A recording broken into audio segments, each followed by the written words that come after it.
Morning guys, hope everyone's having an awesome day. Now I just want to start this video by saying this will be the last video I make about the Charlie Kirk stuff. And it's not so much about the Charlie Kirk stuff, it's going to be more about what the hell's going on with the internet and the craziness that's ensued because of this incident. I'm going to play you this little clip first and then we're going to get right into it. It is the subject of today's video. In the wake of the murder of Charlie Kirk, celebrated in death for his embrace of freedom of speech in life, tensions over speech are flaring. Utah Governor Spencer Cox on Friday calling for calm. Charlie posted to social media, when things are moving very fast and people are losing their minds, it's important to stay grounded. Turn off your phone, read scripture, spend time with friends, and remember internet fury is not real life. But in the wake of Kirk's death, online fury indeed, and swift reaction to it. Two faculty members at East Tennessee State University, among several in academia facing backlash, placed on administrative leave following complaints about their online comments. In Florida, Governor Ron DeSantis' education commissioner issued a warning to teachers making disgusting comments about the shooting. Writing in a memo, I will be conducting an investigation of every educator who engages in this vile, sanctionable behavior. Govern yourselves accordingly. The fallout also appearing in corporate America, Delta Airlines announcing it suspended several employees over their social media posts. I'm sorry, we don't put that here. Office Depot firing a Michigan employee who called a poster for a Kirk Vigil propaganda and refused to print it. The company apologizing, saying in a statement, the behavior displayed by our associate is completely unacceptable and insensitive. The response also in the federal government, a Secret Service agent put on administrative leave with an investigation underway following comments described as inappropriate. Tonight, a line being drawn over discourse. You should be allowed to say outrageous things. You should be allowed to say contrarian things. In the wake of the assassination of a man who defended it. Now, whether you were a fan of Charlie Kirk or you disliked him or whatever, really, it doesn't really matter. I personally was not really a fan. I did watch some of the debate stuff. Seemed a little bit staged to me, but he had lots of opinions. Some people agreed with him, some people didn't. You know, I would say there's a few I probably agreed with, and I would say there's probably a lot that I didn't agree with too. So to me, it's just another person making content for the internet, you know, on the political and religious spectrum, and there's nothing wrong with that at all, guys. That's your freedom of speech and your prerogative. So now that we got that out of the way, you can see that people are starting to create petitions. There's people with lots of followers. They're doxing people for, you know, I would say celebrating this. So we'll discuss that. First, I just wanted to say, me personally, I understood his content, and a lot of the right and left-wing content scene is mostly just, I would call them political pundits, rage baiting somewhat, you know, taking some far-out opinions and, you know, really just catering a certain base or audience, if you will. Most of them do not cater to the moderate people, because the moderate people are just not engaged in this stuff that much. So what you see in the clips here is just basically people seeking out people with a differing opinion of them, doxing them, trying to get them fired because they said something that somebody else doesn't like. Now, it's distasteful to cheer if someone gets killed or something. I don't agree with that. Like, I mean, you don't need to cheer it. However, that's my own personal moral standard. Yours may differ, and that's okay too. To me, people have the freedom of speech to say, yeah, it sucks this guy got killed. Did I like him or agree with him? No, you don't have to like him or agree with him. Personally, I didn't find him that likable, and that's just my own opinion. However, my opinion doesn't matter.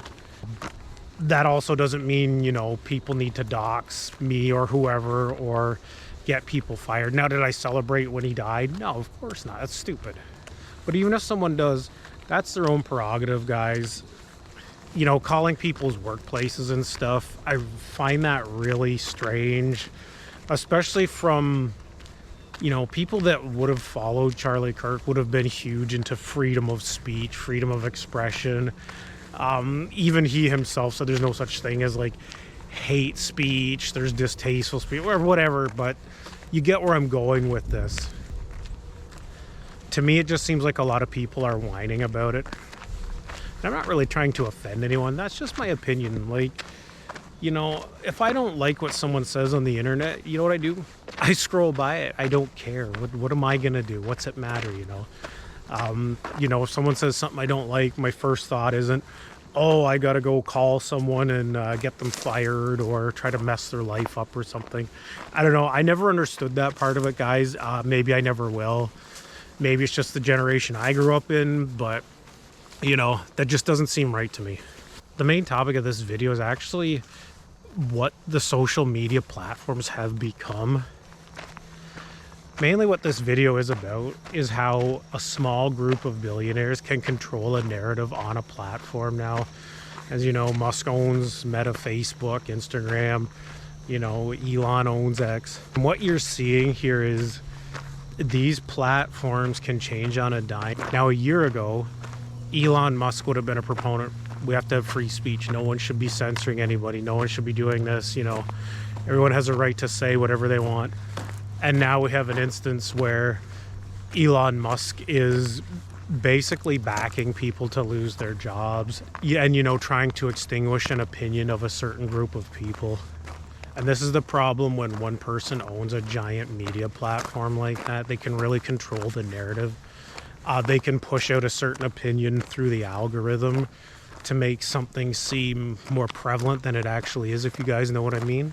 And even what I noticed after he's taken over Twitter and turned it into X, my feed is constantly bombarded with right-wing pundits like Charlie Kirk, you know, Matt Walsh, all these political pundits. And it started happening when he got behind Trump in the election, and it seems like it's ramped up worse. You know, and then there's porn running across your feed and people getting shot. And yeah, I think it's one of those things where they inadvertently get you into this cycle of viewing the same thing over and over. So, you know, most people don't want to see someone getting shot.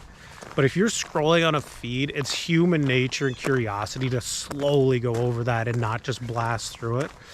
And I think what happens over time is that the algorithm picks that up and just keeps putting it out to everybody, basically, and changing the face of the entire platform.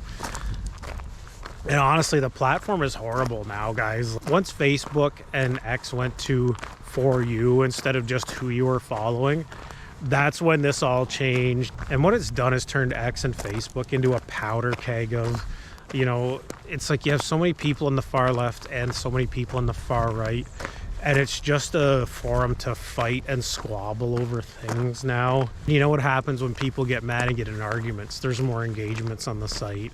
You know, there's more clicks, there's more activity, there's more opportunity for advertisers to put their advertising dollars in it, you know, and that's how they're making more money now, guys. We're all kind of the rats in the cage. We're just part of their experiment. And myself just kind of weaning off it at this point. I do stay engaged for YouTube and stuff because I need to know what's going on. But a lot of the days I'll just do a YouTube video, do my work, do my eBay stuff, and not really look at it too much. And found I'm a little more happier for that. Another little topic I want to go over here is people worshiping people like they're gods. Now, you know what I mean. If you have been on Twitter or Facebook this past week, this Charlie Kirk stuff has been a huge eye-opener, guys. Like, you have people sobbing in the streets, and I get that you might like someone, you might like their messaging, and you know, it could be any person. It could be an athlete, it could be a movie star, a musician. You know, I remember seeing in the 60s people fainting when they seen the Beatles and Elvis and stuff playing that. Like, I have never understood that. You know, I'll go to a Comic-Con, or, you know, sometimes we go to the NHL All-Star games to get autographs for jerseys and stuff. And I don't know, to me, they're just another person. They have a different career. They're not any better or any worse than anybody else. And I guess I always found it astounding how people follow these people, like, and they will follow them to the ends of the earth, and their word is gospel. And big evangelical, you know, pastors that are in the States or Canada or whatever country they're in, and they have these, you know, $10 million mansions and private jets, and compounds, but they're supposed to be preaching the word of Jesus, which is totally opposite of that, you know. It's supposed to be, take care of thy neighbor and all this stuff. But, meanwhile, they're living in a gated compound. It's like the Vatican, guys. That's a perfect example of that. Sitting on huge gold reserves, tons of security, everything like that. So just don't understand why people follow these people so much. Like watching this all unfold on social media, guys, has been utterly insane. It's just one political side doing this, and the other people will say it's the other side doing this. And guys, they are both doing it. They are all grifting. They're all trying to make money off this rage, guys. And don't get me wrong, Charlie Kirk was no different. He knew his audience, and he was a master at making people angry. You can tell that. You can tell he would go on these campuses and make these college kids all pissed off, and then there's a group that likes him and a group that hates them, and they're mad at each other, they're mad at him, and it's a perfect storm of notoriety to make a bunch of money off this. And kudos to him. There's absolutely nothing wrong with what he did. So just about that, I'll give you guys some advice that's helps me a little bit. Focus on your personal relationships, friends, family. Focus on the outdoors. Focus on the things that are what I would call real life. Whether it's going for coffee with colleagues or friends, going for a hike with your family, whatever you can do to quit staring at your phone and social media all the time, it's going to help your mental health. It definitely does. If you start weaning yourself off it, you will understand that it's not reality. It really isn't. When you go out in your daily life, will you run into people that talk about politics? Yeah, maybe. Will they get so angry about something where they're like frothing at the mouth and hating someone just because they vote differently or that? You tell me how many times you've seen that in person. Me personally, I've seen it once.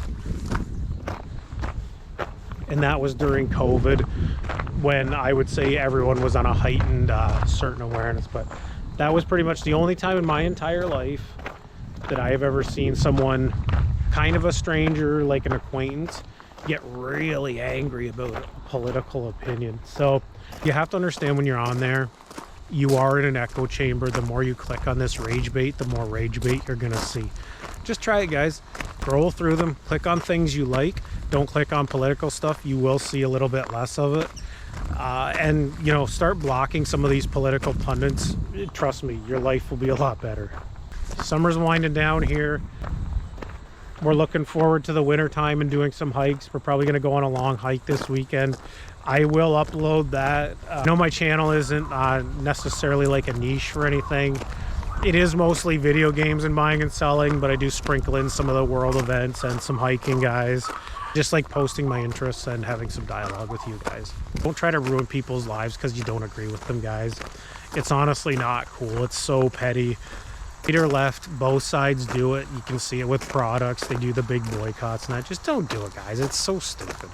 That's all I'm going to say about it. I hope you guys are having an awesome day. I will see you on the next one. Peace.